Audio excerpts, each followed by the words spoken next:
because there's not much you can do when you first come in. It's just a wait and see, and you kind of just got to analyse everything. And at the late stages of us coming in, trying to bring in the more experienced players, they just weren't around and they weren't available. And I know it's frustrating for supporters, because I feel it hard as well. When we've copped those heavy defeats, it hurts, really does. You sort of played in that Premier League era where, never mind the quality of the football, off the field you had players buying pink Porsches and white Tigers and all. Rio Ferdinand, Rolls Royce. What a player, Then obviously went on to Leeds, biggest transfer to Leeds, and then to Manchester United. Then after that, I think as well in six-a-side because he was so technically good with the ball. Brilliant. He'd be an absolute menace in six-a-side. Always knocking on my window at 6 in the morning. Come on, Stan. Come on, train in. Come on. I'm like, oh pal, I'm dead, mate. Come on, it's cold. It's -2.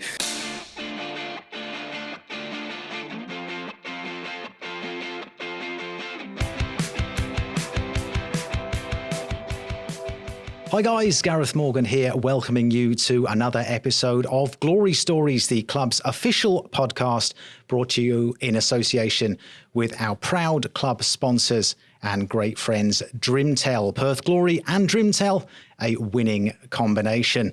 Now, I'm delighted to say that we are maintaining our proud tradition of bringing you top-notch guests in today's show. This man, since he returned to the club just over a year or so ago, well, his phone has been running absolutely red hot. He has been here, there, and everywhere like some sort of human whirlwind, if you like. And yet he still managed to drop in plenty of one-liners and basically recite, if not the entire Kool and the Gang back catalogue in the office, then pretty much most of it. Now, he does like a chat, as do I, so I am time conscious. I'm just going to get rid of the intro, just going to plunge straight into it because Glory Football Director Stan Lazaridis is here. Stan, lovely to see you, mate. How's things? Yeah, look, thanks, Gareth. It's been a tough start, of course. But equally, in saying that, it's also been exciting. We're on a new chapter, a new way.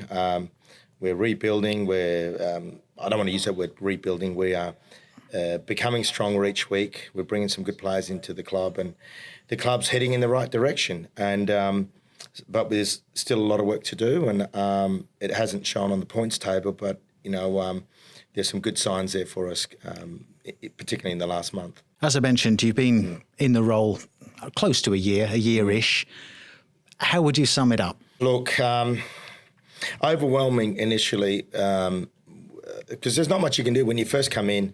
It's just a wait and see, and you kind of just got to analyse everything and assess basically the players that we're in, staff, finances, where we're heading, and you have a plan of where you want your team to be.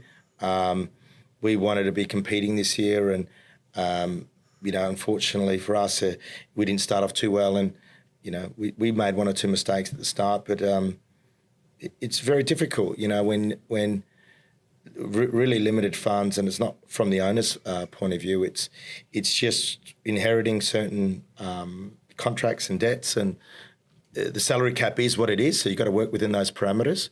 And then we kind of looked at it as a club to try and bring in young players first, to try and establish these guys and provide some sort of, investments for the club going forward. Because at the late stages of us coming in, trying to bring in the more experienced players, they just weren't around and they weren't available. And even when we did go for them, there was 3 or 4 other clubs after these particular players, and they simply just didn't want to come to Gareth. It's not easy when you're being on the bottom of the table, and you've got to sell your product to these players and be truthful with them of where the club is at, where we want to go, where we want to head. And I will say we're making good steps forward. And I know it's frustrating for supporters, because I feel it hard as well. When we've copped those heavy defeats, it hurts, really does. And I guess, at the start of the season, I was really pumping up our players, and because I like to be optimistic. I want to be giving our guys every bit of hope, our supporters, and maybe just did go a bit too much with it, but it was always coming from a good place. And but I know the job at hand, and I know what I've got to do, and I just need the time to get to the windows and get the players in, and we're working out, the players that need to be released or the contracts are coming to an end. They will go off onto their journeys, and then we're going to rebuild this club and make it strong. Just the situation that you walked into, Stan, was it a little bit perhaps messier than you expected? And how difficult did you find it to, because obviously Ross Pelligra and the board have given you a brief. Yeah. How difficult was it to actually implement that brief, bearing in mind the circumstances in the club at the time? It's a good question. I think from Ross's point of view, we all knew that this year was a challenge, because it's not as if Ross could just say there's $2 million and go for it. We weren't coming off a blank canvas. It was really assessing what we have, the players that we could move on, that were probably surplus to requirements, and then seeing basically what was left and the players that we targeted. We wanted one really key defender, and that was something the brief was. So, we'd earmarked a player called Christian Devonish, which I think all the fans know about now. And that was a 4-month process of getting him. So it meant that we ignored everyone else, because we didn't have any budget for anyone else. And he was expensive, but he was worth it, because, we're talking about a player that's playing regularly in the Portuguese First Division at Rio Ave, and now he'd signed for AV Football, and he agreed to sign, and he signed. And, 10 days before the season, he says, I've signed for a Portuguese First Division side. And so we're then looking at each other going, what are you going to do here? It's who do we get? And they're really, when you're in that time frame and you've got a window coming, trying to find a centre-half is very difficult. So we did reach out to Tommy Merchula, but Tommy that time had agreed to sign with the team in Croatia. So that was tough. And then he got let down right on deadline day.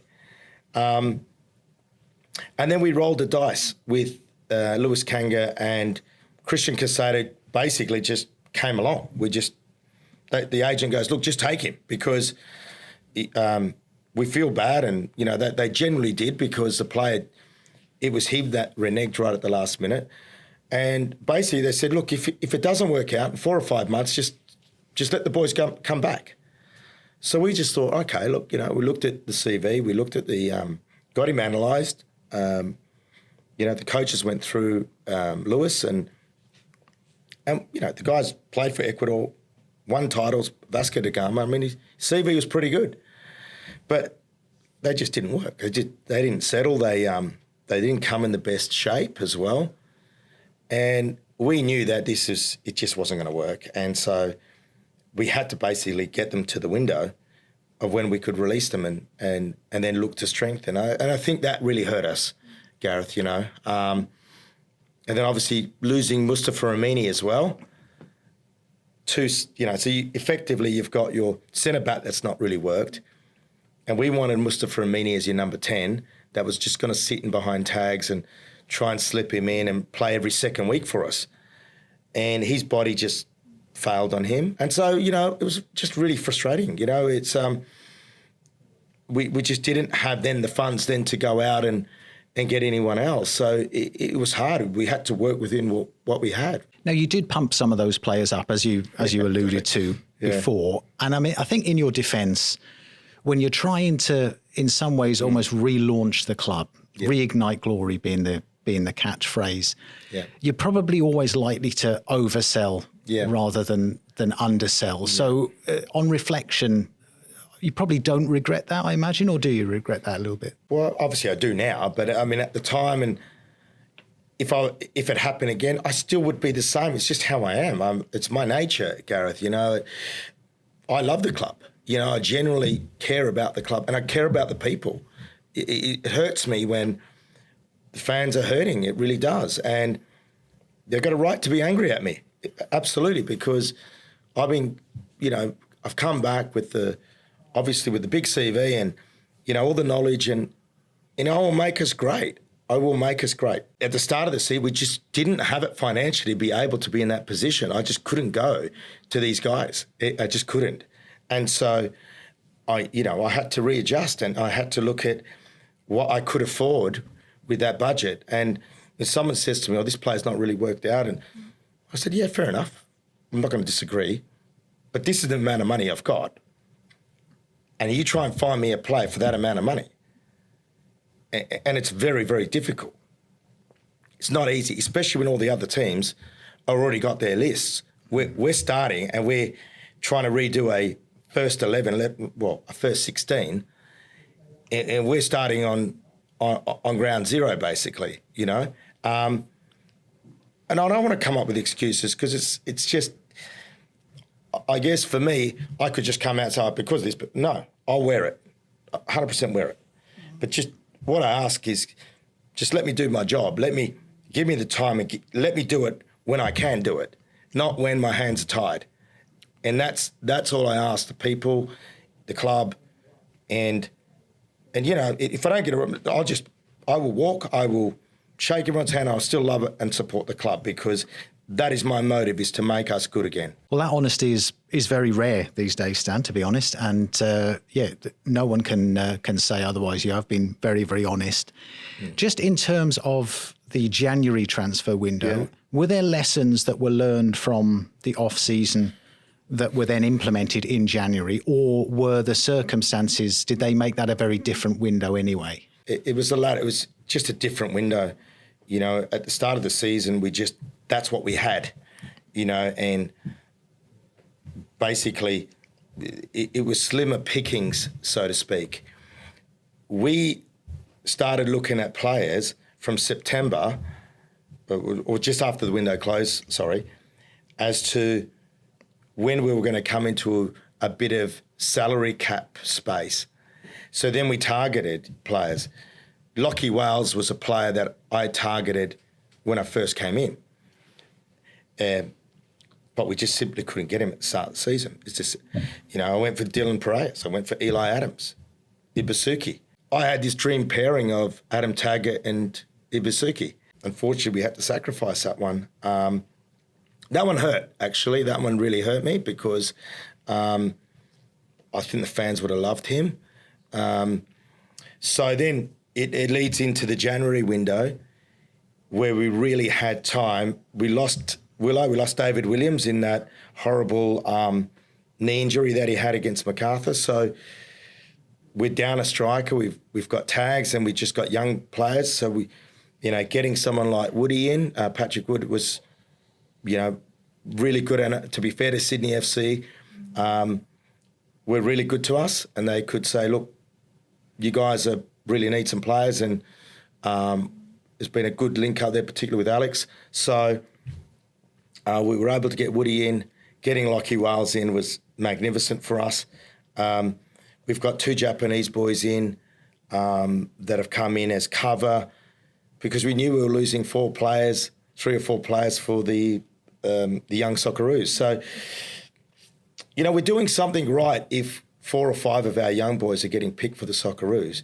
You've got Jalen Pearman now that Queen's Park Rangers have signed, and that the club stands to make $350,000, $400,000 from a player to play 5 matches. Adriana Labib, there's clubs circling around him. Will Frenny. So where we've, I guess, suffering a bit of pain, there are so many good things that are happening that these players are going to be much better for next season. And then if we get our recruitment right, particularly for next season, some real good first 11 experienced players, I want us competing in that top 6. That's where I want us. So as we stand now in February, how much happier are yourself and Driller with the squad as it stands now than going into round 1 against MacArthur? Oh, look, I would love to the season to start now. Look, to be honest, the season, even a month ago, I think in general, I think the fans would agree that the last 5 or 6 weeks has been way different, to the way we've been playing. We're in games. You could argue, Western United was shattering, losing in the last second with that scissor kick. West Sydney Wanderers, we deserve to get something out of that game. Melbourne Victory. So we're looking at these performances saying, geez, we should have got 3 points here, we should have got a point there, whereas at the start of the season, we were nowhere near it, And I think that's, for us, has shown that we're growing, we're getting stronger. I think Tommy Mitchell has been brilliant at the back for us, especially with Adriano Labib coming in. Tass has come in now with a bit more experience. Josh Risden's a good, solid player for us. And so we're looking at more solid, but we're still not there, If I can just circle back, Stan, so you mentioned the coming off season in terms of recruitment then, and I suppose squad alterations then. What's in your mind at the moment, what's that going to look like roughly, I guess, in terms of numbers of players coming in, numbers of players going out? We'll probably have 6 to 7 signings maximum. Squad size will be 25, right, not 33. And that was our biggest challenge, is we had so many players that we just couldn't, players are in contracts. It's, they don't have to go.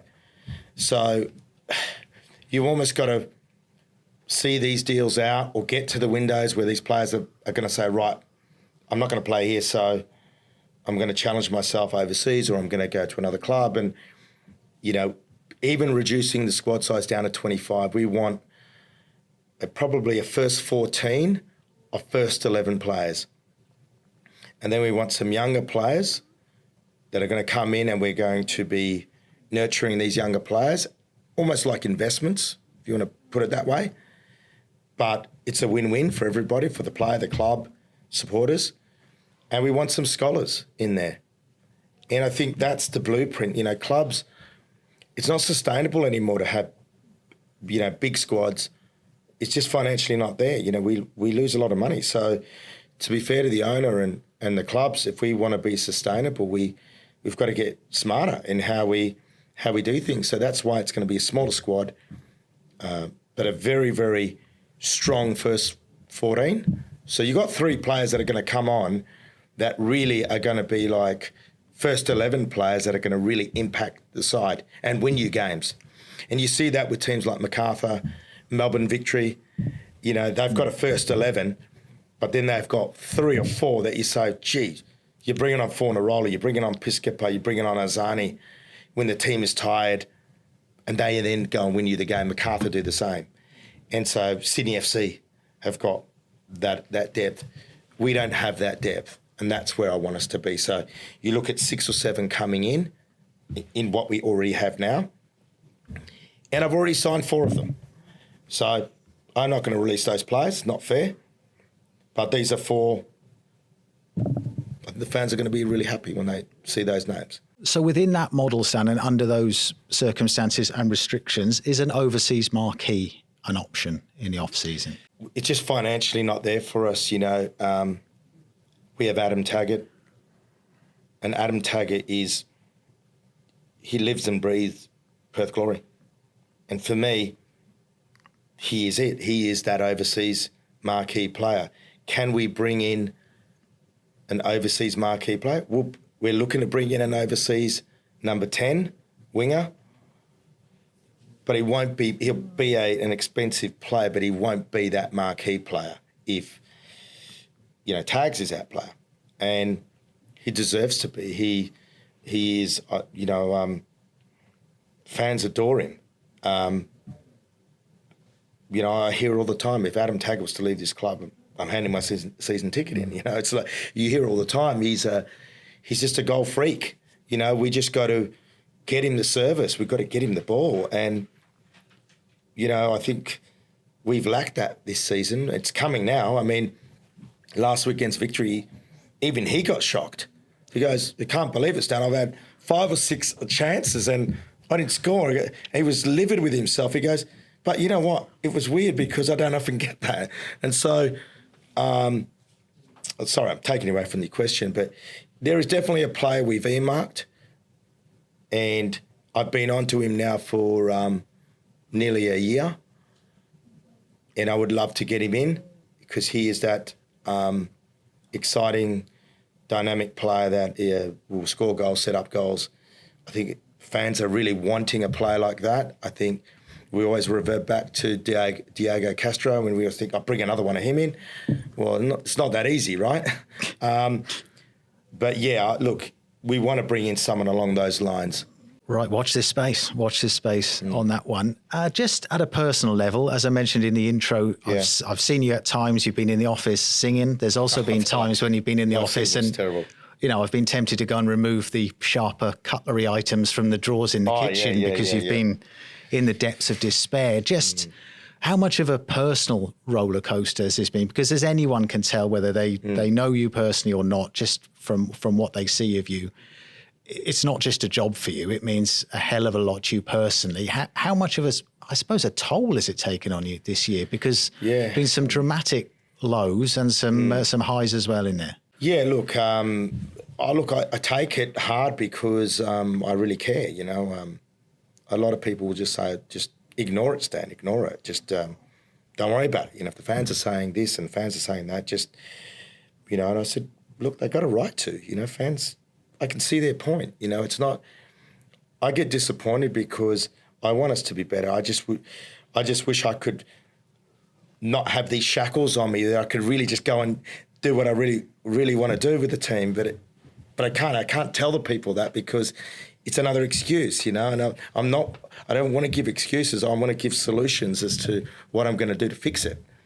And I come in, especially after the heavy defeats, I'm just really sad because I've got so much faith in the younger players. I've got so much faith in our team. We've got some really good players.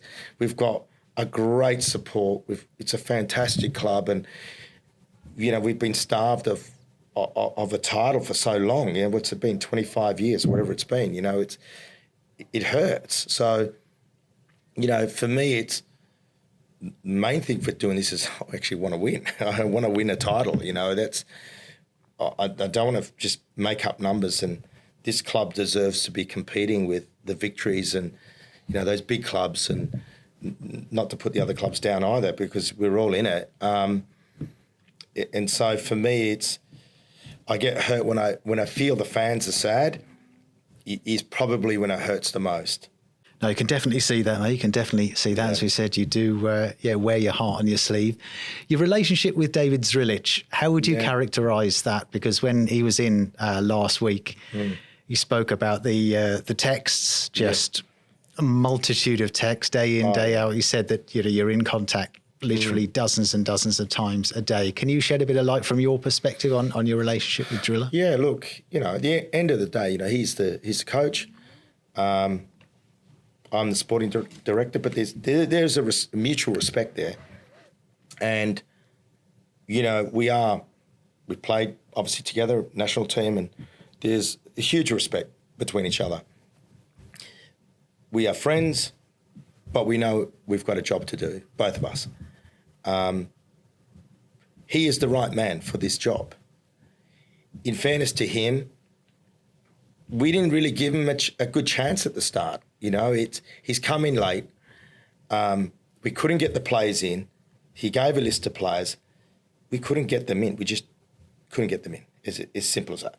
And I said to him, we just got to work hard with what we have right now, try and develop some of these young guys. Let's get to the windows where we can bring the players you want in. And then when we get to that next window, we're going to go hard. Then we've got license. We've got the money. We've got license. We've just got to be competitive. Let's be good at home. Let's be entertaining. Let's do all of those things. And admittedly, it's been a tough start. He had this system that he wanted to do, but with the personnel that he had, it was very hard to execute. So he's had to change, but that's not who he wants to be. He wants to be, he's come in with this mindset of how he wants to play, and that's how he wants to be. And so you're slowly seeing, particularly in this last month, you're starting to see just how he wants to play. And the dialogue we have between us is every day we are working up until midnight. He's up at 5 in the... I don't get up that early, but he gets up at 5, probably up about 6:30. No, I'm up about 7. And they're long days, and again, it's not for anyone to feel sorry for us. This is what it is. Football doesn't sleep. You know, you've got agents ringing you up from England, Europe, Holland, wherever it may be, and you're taking phone calls at 2 a.m, and it's just something you have to do, you know. And particularly when I really want players, I'm going to take the call. If it's going to help out the club, I'm going to do it. If Dave Drillich really wants that player, I'll do everything to get that player. You know, and when I think about the players that come in, I always think about the players the fans loved in all the previous years. And I think about the connection of Western Australians and Perth Glory, who they loved, why they loved that particular player. And I reflect on that, and then I want to bring in those type of players. And so it's not easy, because how do you go get another Castro? It's, you know, but if I can find someone like that, that's going to, you know, make young kids say, I want to go watch that player, because that's what my nephews and all that wanted, you know, grew up. They wanted to watch Castro. And so Despotowskis and these sort of guys that were, you know, they just put bums on seats, you know, they were entertaining. So that's what we want to do, Gareth. So we need a bit of time, of course, but we're going to be good. We're going to be good. Now, you're also in charge, which some people don't realise, of our A-League women's recruitment and things on that side of things. What are your thoughts on their season so far? Yeah, look, to be honest, I've been very impressed with the girls. You know, again, that was a hard one too, because almost half the team left. Alex Aparkis decided he resigned and basically moved on to other things. So there was almost a complete revamp there. And we started to bring in a number of the girls, and I think they've been really good, especially at home. They've been really entertaining. Defensively, very good. We've just lacked goals. We just, you know, a lot of injuries, and we just are losing a lot of games won by the odd goal. So we're showing good growth there. We probably need to recruit a couple of girls next season up front, you know, that can help just make the team stronger. But overall, there's a good energy. I think Stephen Peters has done a wonderful job. Tiana Gatch has been moved up as the second assistant coach. And, you know, you look at how they are going, I'm very, very happy with the girls, if I'm being honest. Now, I know on the ladder they're still kind of just outside the six, but it's not a true indication of how they've played. And for those people that have gone and seen the games, I think they would, you know, understand my answer there. No, home games in particular, as you said, we've had some crackers out of Sam Kerr. Yeah, it's been great. Sam Kerr this season. Now, actually, I should have just mentioned there as well when we were speaking about personal relationships. What about your relationship with club owner Ross Pelligra? How would you characterise that? I love Ross. You know, on a personal front, Ross is like really supportive of me. You know, I think he you know, he can't be around all the time. He's got so many businesses that he runs, and he trusts me so much with his money that, you know, every time he's calling me, he goes, look, Stan, if that's what you want to do, you do that. He goes, do you need more money? And I said, no, Ross, no, we don't need your money yet. Just hold on. And so we have this kind of relationship as in, you know, I respect his money and I respect what he wants at the club. He doesn't want to be second bottom. He doesn't want to be down there. He said, Stan, you know, I want to win something. I know it's going to take us a few years, but I want to win something. So I said to him, look, it's going to be tough for us this first year with the players because we can't actually use your money. But definitely next season, you know, I'm going to ask you for 6 or 7 players. And he just basically just put his wallet on the table and he said, right, go for it, you know. So he wants Perth Glory to be good. He wants us to be competing. He wants us challenging. That's what he wants.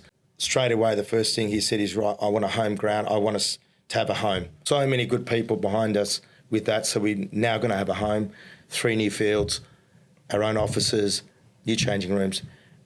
That's magnificent. That's never happened, Gareth. True. And so this will all be in place for the start of next season. And so with new players and but I want us to finish strong. I want us to see out this season. I want fans to be looking forward to next season thinking, hang on a minute, we're onto something here. We got the nucleus of a really good side here. If we just get these signings right, we'll have a go. And that's, I think, the message that I want to get across to the supporters. It's tough, guys. It's tough out there because the other teams are doing it as well. And it's easier to recruit and get players in when you're sitting first and second and third and fourth. So for us, it makes it a bit tougher. But there's something special about Perth Glory, and when I'm speaking to the players, they all say that there's just something electrifying about playing in Perth, and they want a part of it. And come round one of next season, you're confident that David will have a squad at his disposal that can, play the way that he wants to play and hopefully deliver those results that we're all so keen to see. Yeah, well, we're 50% of the way there. I'm waiting on the last three, and they've got opportunities to go overseas, so I have to be mindful of that. And probably everyone's thinking now, they're probably thinking, oh, who's it going to be? But, I guess it's players that are coming out of contract, so it's not hard to work out. And so they've all indicated to me that Perth is something they would love to do, but, if they're getting an offer from overseas, and you can't stop that. But, that's the type of calibre of player that we're looking at that we just couldn't compete at the start of the season. So, all right, mate, let's jump on to your playing career. To a certain degree. Now, I think we're probably going to need a part two because there is so much to dig into in terms of your playing career, because you sort of played in that Premier League era where, never mind the quality of the football, off the field you had players buying pink Porsches and white Tigers and all sorts of other craziness. But I'm just going to pin you down for the Dream Car Rental Dream Team, which I did kind of mention to you a little bit before. It's basically a six-a-side team. Six-a-side. Made up of players that you played with. Okay. Yeah. The only restrictions are that you have to be in it. Yeah, so obviously you've only got to pick 5 other players. And one of them has to be a proper goalkeeper. We can't have kind of rush defenders. You've got to pick an absolute gloveman to get into this side. Yeah. So who are we going to go for? Pick your team for us. Goalkeeper, Shaka Hislop. Shaka, we played together at West Ham.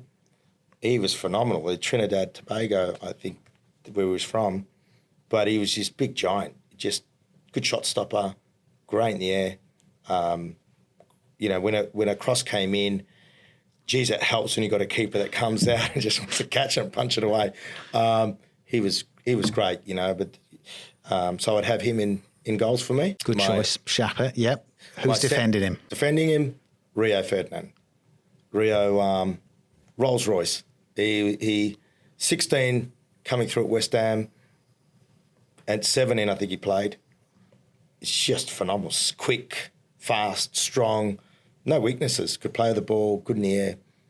What a player. Then obviously went on to Leeds, biggest transfer to Leeds, and then to Manchester United then after that. So, yeah. Now, knowing you, I imagine you probably only go in one defender, aren't you? You're just going to pack it with... Well, what have I got? 2, 3? I've got 3 left, right? You got 3 left. Yeah. Centre midfield, tough one, because I love Robbie Savage and is at Birmingham, but I have to go with Frank Lampard Jr.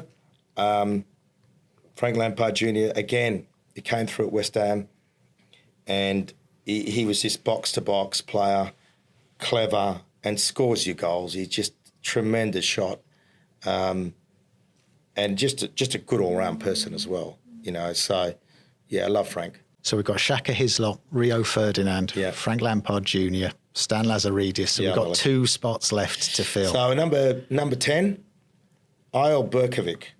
Oh, okay. Ayel Berkovic, Israeli, played at West Ham, but he went to Celtic, I think, after that. You could never get the ball off him. He was just one step ahead of everyone. He was just so smart with the ball. I would always be running, and I never shouted ever. He just knew where I was. It's just such a good player. I think as well in six-a-side, because he was so technically good with the ball. Brilliant. He'd be an absolute menace in six-a-side. Brilliant, yeah. Draw lots of fouls. Yeah. And then finally, to complete the side?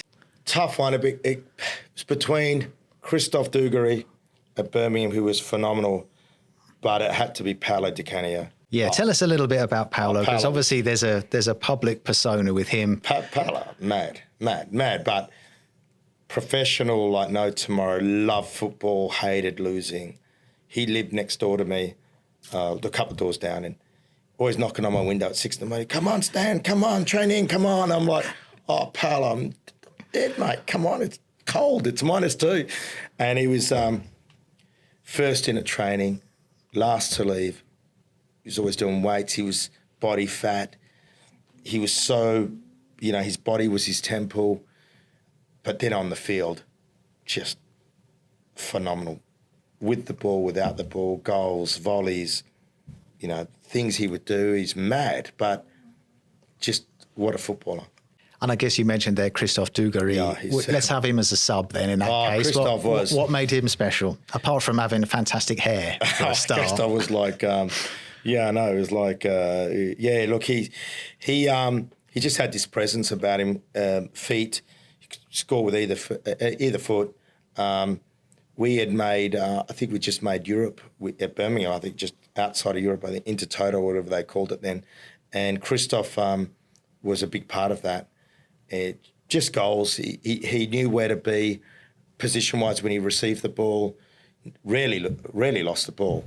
I remember at the first training session, actually, Steve Bruce had just signed him and he goes, right, guys, brought in Christophe Dugarry, you might know him, but he's played at Real Madrid and Milan and, giving the CV out and we're like, oh, wow, this guy's pretty good. So then he goes, all right, we're doing a drill. So the ball gets crossed in to Christophe. He volleys it with his left, top corner. And we're just sitting there just clapping him, Christophe. Next ball comes in on his right, volleys it to the other corner. Bruce is going, right, that's enough. Christophe, go inside, mate. You're playing. That's it, no more. And he was just that sort of guy that... Just a freak, with his technique, just technically just so good. And you don't realise until you're there, and when you see the guy training, it's one of those where it always looks like he's got time on the ball, and you wonder, how does he do it? And good players can do that. So a hard one. Christophe, Paolo Di Canio, it's a tough one, that one. Well, that is an incredible dream car rental, dream team, has to be said. That is a side to be reckoned with. So thanks very much for sharing that, mate. Now, just before I let you go, because time is creeping on, if you had 30 seconds just for a message for the Glory members and fans, what would that message be just at the moment? Look, first of all, thank you for supporting and always being there. Just stay with us, stay strong. We can feel you and we will deliver what we're saying. Perfect, concise. I thought you might go on a little bit longer than that, but no. That's I talk too much, so I got to condense it. No, you've done well. Stan, it's been an absolute pleasure, as always, mate. Thank you so much for coming in. Really appreciate your time today. Thank you to everyone who is downloading the show and watching on YouTube as well. Really appreciate some of the positive feedback that we've had. Been very, very nice to hear. If you could subscribe to the Glory YouTube channel, that would be great, and leave us a rating and a review as well on whatever podcast platform you use. I'd like to thank Drimtel, our proud sponsors of the podcast, and your connection to possibilities. Jack and Jeff as well for their fantastic technical work here in the studio. And we will be back next week with another episode of Glory Stories. In the meantime, go well and go Glory.